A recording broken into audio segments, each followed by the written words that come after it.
water voles make their homes in the muddy banks, while a flash of orange and electric blue may be all we see of a kingfisher.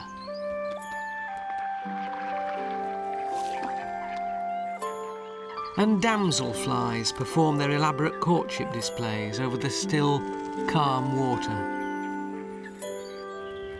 There's one other very special creature that lives here too.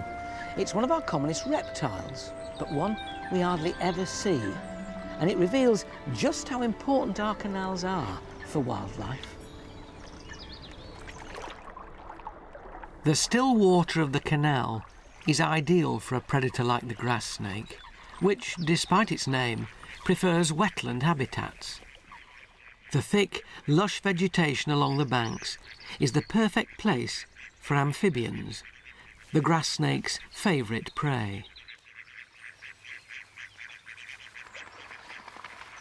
No wonder frogs hop so well.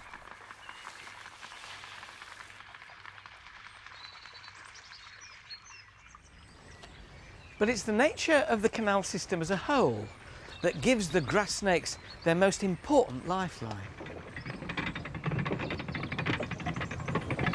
Just like our roads and railways, canals form a network of corridors crisscrossing the country for mile after mile. Long, continuous and fringed with green, they allow the grass snakes and many other beautiful creatures to find their ideal home.